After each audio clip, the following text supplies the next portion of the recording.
Last video में हमने IUPAC system of nomenclature को स्टार्ट कर दिया था।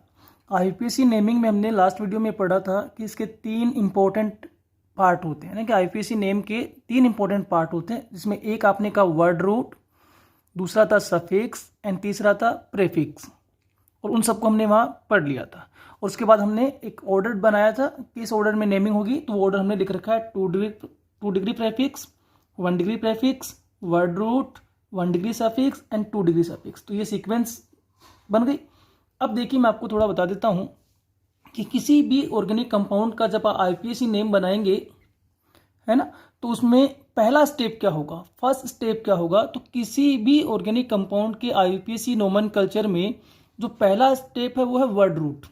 तो सबसे पहले आपको वर्ड रूट को उसमें देखना होगा, जो भी ऑर्गेनिक मॉलिक्यूल आपको दिया गया है। तो सबसे पहले किसको देखना है, वर्ड रूट को। तो फर्स्ट स्टेप क्या हो गया आपका, वर्ड रूट। ठीक है, वर्ड रूट के जस्ट बाद आपको उसके आगे ऐड करना है 1 डिग्री सफिक्स, यानी कि प्राइमरी सफिक्स को ऐड करना है। क्लियर। तो सेकंड स्टेप क्या हो गया, 1 डिग्री सफिक्स। तो आपको मैं जो कह रहा हूं ध्यान देना कि in the naming of any organic compound by IUPAC system, first step to identified word root, then add 1 degree suffix. तो सेकंड स्टेप क्या हो गया आपका, 1 डिग्री सफिक्स लिखना। थर्ड स्टेप आपका है naming of functional group, as a secondary suffix आपको add करना है। ठीक है, तो जो भी फंक्शनल ग्रुप प्रेजेंट है उसका name as a secondary suffix आप उसके आगे जोड़ देंगे। और अगर मल्टी फंक्शनल कंडीशन है तो हमें याद है एक प्रीफरेंस ऑर्डर बनाया था, उस प्रीफरेंस ऑर्डर के अकॉर्डिंग हम ये देखेंगे कि जो भी फंक्शनल ग्रुप प्रेजेंट है उसमें से किसका ऑर्डर हाई है। जिसका ऑर्डर हाई है वो as a main functional group secondary suffix के तौर पे लिखा जाएगा, और बाकी जो फंक्शनल ग्रुप बच गए उस टाइम पे वो फंक्शनल ग्रुप का रोल प्ले नहीं करेंगे, they are known as substituent, और वो फिर प्रेफिक्स के तौर पे लिखे जाएंगे। तो आई थिंक मैं जो कह रहा हूँ वो समझ में आ रही बात। तो सबसे पहला स्टेप है वर्ड रूट लिखना, सेकंड स्टेप है 1 डिग्री सफिक्स को उसके आगे ऐड करना, थर्ड स्टेप है उसके आगे सेकेंडरी सफिक्स यानी कि मेन फंक्शनल ग्रुप का नेम ऐड करना। फोर्थ स्टेप में हम क्या करेंगे, साइक्लो वर्ड का यूज करेंगे। If the compound is alicyclic, alicyclic जानते हो ना, alicyclic compound means compound which is cyclic in structure but property have as like open chain. तो अगर साइक्लिक कंडीशन है तो साइक्लो वर्ड यूज करेंगे, अदरवाइज यहां कुछ भी लिखने की जरूरत नहीं है। तो 1 डिग्री प्रेफिक्स में तो दो कंडीशंस हो गई, if your compound is cyclic then we are using cyclo word, if your compound is open chain then no prefix used. तो यहां साइक्लो वर्ड यूज हो सकता है या नहीं हो सकता है, बस दो ही कंडीशंस है, पर होगा किसके बिफोर, वर्ड रूट के बिफोर लिखना है। और बाद में जो कुछ बच गया, ऑल रिमेनिंग पार्ट्स जो यहां इनमें रिमेनिंग पार्ट समझते हो ना, यानी कि सेकेंडरी सफिक्स आपको जो लिखना था लिख दिया, 1 डिग्री सफिक्स भी लिख दिया, वर्ड रूट भी हो गया, 1 डिग्री प्रेफिक्स भी हो गया। इसके बाद भी अगर आपके ऑर्गेनिक मॉलिक्यूल में कुछ बचता है तो उन सब का नेम 2 डिग्री प्रेफिक्स के तौर पे यहां लिखा जाएगा। तो आई थिंक 5 स्टेप हो गई। पहले स्टेप में आप आइडेंटिफाइड करेंगे वर्ड रूट को, सेकंड स्टेप में आप ये आइडेंटिफाइड करेंगे कि एन, इन या आइन इनमें से कौन सा प्रेफिक्स सफिक्स यूज करना है। थर्ड स्टेप में आप ये देखेंगे कि फंक्शनल ग्रुप है या नहीं है, और है तो कौन सा है, और कौन सा है उसके अकॉर्डिंग उसका नेम लिखना है। फोर्थ स्टेप में आपको साइक्लो वर्ड को लेके देखना है कि साइक्लो वर्ड यूज करना है या नहीं करना है, पर करना कहाँ, बिफोर वर्ड रूट, तो वर्ड रूट के पहले करना है। और 5वें स्टेप में आपको ऑल रिमेनिंग पार्ट्स का नोमेनक्लेचर कर देना है।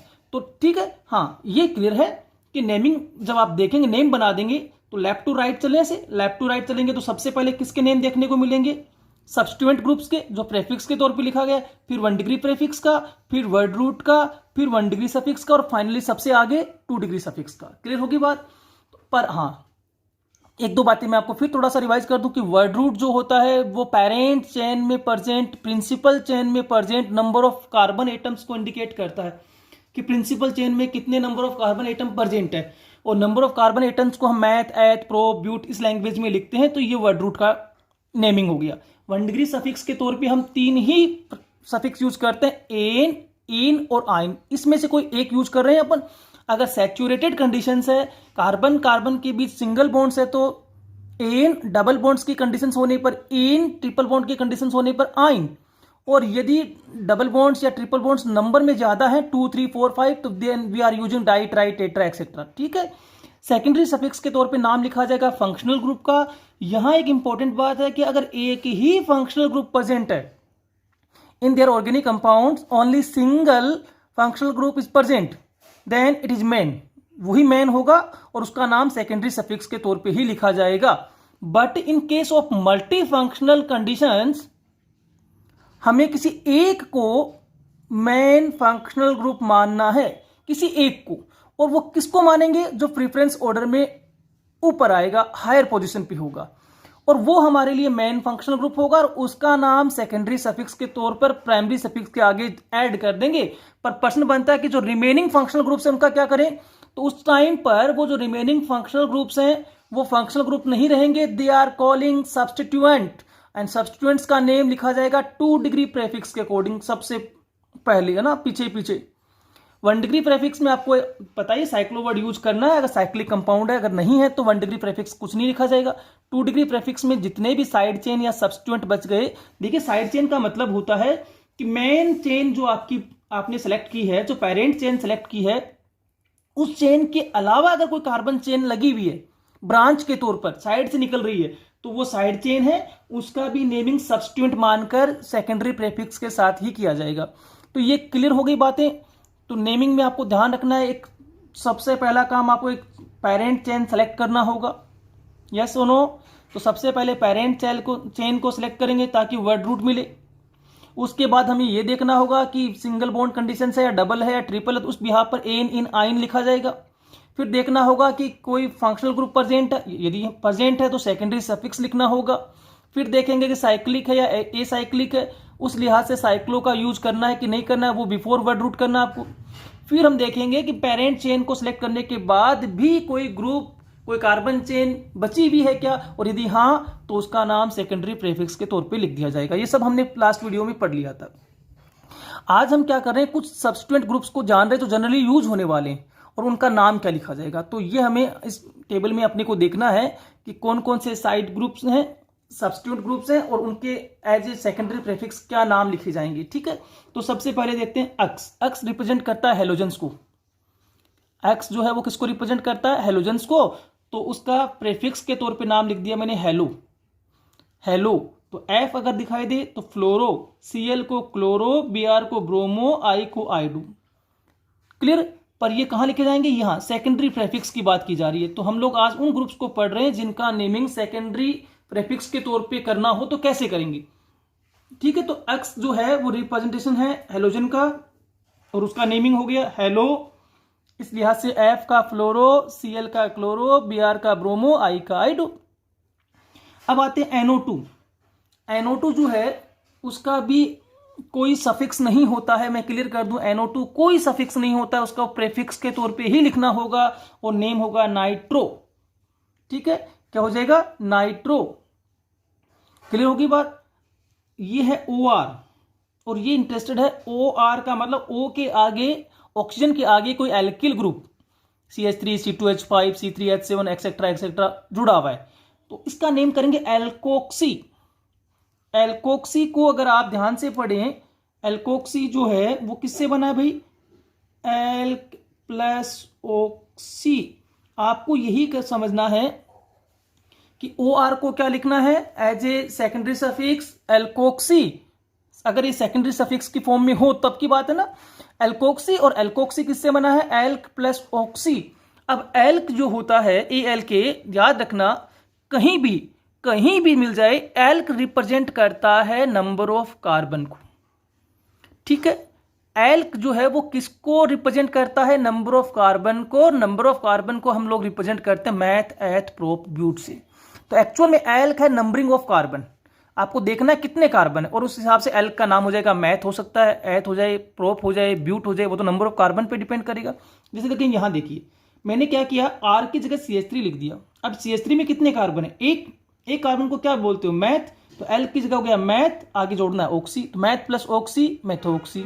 अगर 2 कार्बन का लिया तो एथ प्लस ऑक्सी एथोक्सी। तो आई थिंक OR को मैंने एक लिख दिया एल्कोक्सी, पर जैसे जैसे R बदलता जाएगा यहां नेम चेंज होते जाएंगे ना। एल्कोक्सी तो रिप्रेजेंटेशन है एक तरीके से। अब 1 कार्बन है तो मैथोक्सी, 2 है तो एथोक्सी, 3 है तो प्रोपोक्सी। तीन में आइसोप्रोपोक्सी भी हो सकता है, वो तो एन और आइसो कंडीशन आप जानते हो ना, जब आपके तीनों कार्बन एक स्ट्रेट चेन में जुड़े तो नॉर्मल कंडीशंस, और अगर वो मिडल से जुड़े तो आइसो कंडीशंस।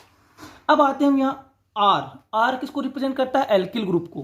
तो एल्किल भी तो वही बात हुई ना, एल्किल का मतलब भी क्या हुआ कि एल्किल तो रिप्रेजेंटेशन है, पर कैसे लिखा जा रहा है? एल प्लस इल। एल क्या हो गया? Number of carbon, meth eth prop but, तो वैसे लिख दिया। CH3 methyl, meth plus yl. C2H5 ethyl, eth plus इल।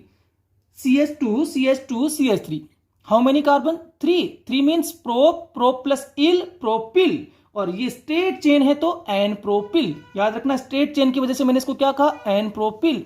इसको देखो भाई, 1 2 3, 3 मीन्स प्रोप, आगे जोड़ना है इल, propyl, but this is the iso, because ये यहां से बॉन्ड फ्री कर रहा है। देखो 2 नंबर कार्बन से बॉन्ड फ्री कर रहा है, तो मिडल से कर रहा है। मैंने क्या कहा था? नॉर्मल कंडीशंस में या टर्मिनल से ही निकलेंगे, टर्मिनल ही ऐड होने की कंडीशंस में होगा, जबकि यहां तो ये मिडल से जुड़ेगा। तो ये देखो वैसे भी दिख रहा है ना, CH है 2 CH3, तो ये आइसोप्रोपिल। क्लियर होगी बात? पर हम लोग कई बार क्या करते हैं, 2 CH3 ग्रुप कहां लगे हुए हैं? CH पर, तो हम लोग इसको ऐसे भी लिख देते हैं कई बार, CH CH3 होल ट्वाइस, ऐसे भी लिख देते हैं, कोई दिक्कत नहीं है उसमें, क्योंकि 2 CH3 लगे हुए इसके साथ। क्लियर होगी बात? कोई कंफ्यूजन नहीं है? चलें आगे। चलिए, ये है CH2Cl। अगर ये सब्स्टिट्यूएंट के तौर पर साइड चेन के तौर पे प्रेजेंट है तो इसका नाम लिखा जाएगा Cl का क्लोरो, एक कार्बन की वजह से मैथिल, तो क्लोरोमैथिल। CH2Cn, यहां ध्यान रखना है, इस बात पे बहुत ध्यान देना है, यहां गड़बड़ हो सकती है। CH2Cn, देखिए साइनाइड एक फंक्शनल ग्रुप आप जानते हो, cyano, Cn is the functional group. Cn cyano जो है वो फंक्शनल ग्रुप है, ये आप जानते हो। और जो साइनो फंक्शनल ग्रुप है तो हमें ये देखना पड़ेगा कि ये प्रेफिक्स के तौर पे लिखे हैं या सफिक्स के तौर पे लिखे हैं। तो मैं आपको क्लियर कर दूं, अगर साइनाइड एकमात्र सिंगल फंक्शनल ग्रुप होता है ऑर्गेनिक मॉलिक्यूल्स में, तब तो हमने पहले ही कह रखा है कि सिंगल फंक्शनल ग्रुप जो होगा वो हमेशा ही सेकेंडरी सफिक्स होगा। तो ये मैं क्लियर कर दूं कि अगर साइनाइड की प्रेजेंस है बट वो एकमात्र सिंगल फंक्शनल ग्रुप है तो वो कभी प्रेफिक्स हो ही नहीं सकता, उस समय वो पेरेंट चेन का हिस्सा होगा। समझ में आई बात? If the cyanide is a single functional group present in organic molecule then it is the part of main parent chain and write as secondary suffix, तब ठीक है। तो ये वाला जो कंडीशंस आएगा, ये कब आएगा? जब मल्टी फंक्शनल कंडीशंस हो, और उसमें भी क्या होगा कि साइनाइड से ज्यादा प्रीफरेंस ऑर्डर वाला कोई फंक्शनल ग्रुप जैसे कार्बोक्सिलिक भी प्रेजेंट हो उसी ऑर्गेनिक मॉलिक्यूल में, तब क्या हो जाएगा कि जो हायर ऑर्डर वाला है वो लिखा जाएगा एज ए सेकेंडरी सफिक्स। और सेकेंडरी सफिक्स तो कोई एक होने वाला है, और वो कौन हो गया? जिसका प्रेफरेंस ऑर्डर में नंबर हाई है, वो चला गया सेकेंडरी सफिक्स। और उस टाइम पे मैंने क्या कहा था कि जो बच गए, चाहे वो फंक्शनल ग्रुप ही क्यों ना हो, वो लिखे जाएंगे एज ए प्रेफिक्स। तो ये जो केस होगा ये कब देखने को मिलेगा? CH2Cn को एज ए प्रेफिक्स तब जब ये देखा जाए कि ऑर्गेनिक मॉलिक्यूल में इससे ज्यादा, साइनाइड से ज्यादा प्रेफरेंस ऑर्डर वाला कोई फंक्शनल ग्रुप और प्रेजेंट हो, तो वो चला जाएगा सफिक्स के तौर पे और ये बचा हुआ ग्रुप आएगा प्रेफिक्स के तौर पे, और नाम है इसका साइनोमेथिल। यही बात यहां अप्लाई होती है कि OH is also functional group, और अगर ये अकेला ही है, सिंगल OH, यानी कि एक ही वो OH हो या 2 OH हो, उससे तो कोई फर्क नहीं पड़ेगा क्योंकि सेम टाइप हो गए। कोई दूसरे टाइप का फंक्शनल ग्रुप प्रेजेंट ही नहीं है, उस केस में ये प्रेफिक्स नहीं हो सकता, ये कहां लिखा जाएगा? सफिक्स के तौर पे। तो याद रखना OH भी फंक्शनल ग्रुप है, और ये अगर अकेला ही प्रेजेंट है in organic molecule then it is write as suffix. But OH से ज्यादा प्रीफरेंस ऑर्डर वाला कोई दूसरा फंक्शनल ग्रुप भी प्रेजेंट हो तो उस केस में वो मेन हो जाएगा और वो जाएगा सफिक्स के तौर पे, और फिर ये रह जाएंगे सब्स्टिट्यूएंट और इसका नाम हो जाएगा हाइड्रोक्सीमेथिल। यही बात यहां अप्लाई होती है। CH is also functional group, अगर ये अकेला है तो फिर ये सफिक्स हो जाएगा, अगर इससे ज्यादा प्रेफरेंस ऑर्डर का कोई ग्रुप प्रेजेंट है तो ये सारे के सारे बचे हुए ग्रुप प्रेफिक्स हो जाएंगे। CH2CHO नेम है फॉर्मिल मैथिल, ठीक है। CH2NH2 नेम है एमिनोमेथिल। ये जो है CH3 होल थ्राइस C, इसको अगर आप ओपन करेंगे तो बड़ा इंटरेस्टेड है, आप सब जानते हो। ओपन करने का मतलब तो यही हुआ कि ये एक कार्बन है, इसके कितने ग्रुप लगे हुए हैं? 3। कौन से ग्रुप लगे हुए हैं? CH3, ठीक है, दिख रहा है ना आपको? तो यही तो ओपन स्ट्रक्चर, वो तो मैंने एक साथ जोड़ के लिख दिया। ओपन स्ट्रक्चर यही है ना कि CH3 होल थ्राइस का मतलब 3 मैथिल ग्रुप लगी हैं। देखिए भाई, carbon contain 3 CH3 but total number of carbon is 4, तो ये नियो तो नहीं है। तो हम लोग नियो नहीं है, नॉर्मल का मतलब भी नहीं है, आइसो भी नहीं है, तो डिग्री देखें तो दिस कार्बन हैव 3 डिग्री, तो ये हो गया 3 डिग्री 4 कार्बन ब्यूट, इल लगा दो ब्यूटिल, और ये फाइनली एनो है जिसको हम लोग बोलते हैं नाइट्रोसो। तो ये कुछ ग्रुप्स पढ़े जो एज ए सब्स्टिट्यूएंट प्रेजेंट हो तो उनका नेम क्या लिखा जाएगा। ठीक है, तो ऐसे अपने को समझ के रखना है कि आपकी एक पेरेंट चेन होती है, उस पेरेंट चेन से निकलने वाली कोई भी carbon chain as a branch अगर निकलती है जो पेरेंट चेन का हिस्सा नहीं है, उसके नंबर ऑफ कार्बन को पेरेंट चेन में इंक्लूड नहीं किया गया, तो वो साइड चेन है, और साइड चेन सब्स्टिट्यूएंट ग्रुप के तौर पे ही लिखी जाएगी। और साइड चेन हो चाहे सब्स्टिट्यूएंट ग्रुप हो, उनका नाम सेकेंडरी प्रेफिक्स के तौर पे लिखा जाएगा। तो क्लियर है। अगले वीडियो में हम लोग किसको पढ़ेंगे, सेकेंडरी सफिक्स के तौर पे नाम चाहिए ना अपने को, किसके, फंक्शनल ग्रुप्स के। तो अगले वीडियो में हम फंक्शनल ग्रुप्स को पढ़ने वाले हैं और ये जानना चाहेंगे कि उनको सेकेंडरी सफिक्स के तौर पे लिखा जाए तो उनका नेम क्या होगा। पर एक चीज़ हम ये भी जानना चाहेंगे कि हमें ये भी तो पता हो कि भाई अगर मल्टी कंडीशंस में क्या होता है, मल्टी फंक्शनल ग्रुप होने पर हम लोग किसी एक ग्रुप को तो क्या लिख देते हैं, सफिक्स के तौर पे, जिसको मैन मानेंगे, जिसका प्रेफरेंस ऑर्डर हाई होगा। पर बचे हुए ग्रुप्स को कहाँ लिखते हैं, सब्स्टिट्यूएंट के तौर पर, प्रेफिक्स के लिए। इसका मतलब फंक्शनल ग्रुप के दोनों नेम पता होने चाहिए कि एज ए सफिक्स लिखना हो तो क्या नेम होगा और एज ए प्रेफिक्स लिखना पड़े तो क्या नेम होगा। जैसे OH है, OH अगर मान लीजिए अकेले आपके ऑर्गेनिक मॉलिक्यूल में OH जो ग्रुप है, हाइड्रोक्सिल ग्रुप जो है वो अकेला है तो वो सफिक्स ही होगा। अकेले में कौन मैन, कंपैरिजन जब कर ही नहीं सकते, एक आदमी का काय का कंपैरिजन, और कंपैरिजन नहीं है तो वो ताकतवर है, और जो वो ताकतवर है तो उसको कहाँ लिखेंगे, सफिक्स के तौर पे। तब उसका नाम लिखते हैं आप OL, है ना। तो OH ग्रुप जो है उसका सफिक्स क्या है, OL। पर मान लीजिए वो उससे प्रीफरेंस ऑर्डर में कोई हाई मेंबर लग जाए, कोई हाई फंक्शनल ग्रुप लग जाए, उस केस में वो हो जाएगा मेन। OH को लिखना पड़ेगा कहाँ पे, सब्स्टिट्यूएंट, तो उसका नेम हो जाएगा हाइड्रोक्सी। इसका मतलब क्या हुआ कि OH जो है उसके दो नेम है। अगर OH hydroxyl group, alcoholic group को अगर सफिक्स के तौर पे लिखना पड़े तो अब तो हम क्या करते हैं, ओल लिखते हैं, और अगर हमें उसको प्रेफिक्स के तौर पे लिखना पड़े तो हम उसको हाइड्रोक्सी लिखते हैं, हाइड्रोक्सी। तो यही मैं कह रहा हूं कि हर एक फंक्शनल ग्रुप्स के दो नेम पढ़ने पड़ेंगे अपने को, कि जब वो मेन फंक्शनल ग्रुप की भूमिका निभाए उस टाइम पे उसका नेम सफिक्स के तौर पे क्या होने वाला है, और जब वो सब्स्टिट्यूएंट की फॉर्म में आ जाए तब उसका नेम क्या होने वाला है ना, प्रीफिक्स के तौर पे। तो अगले वीडियो में हम वो पढ़ लेंगे। Thank you.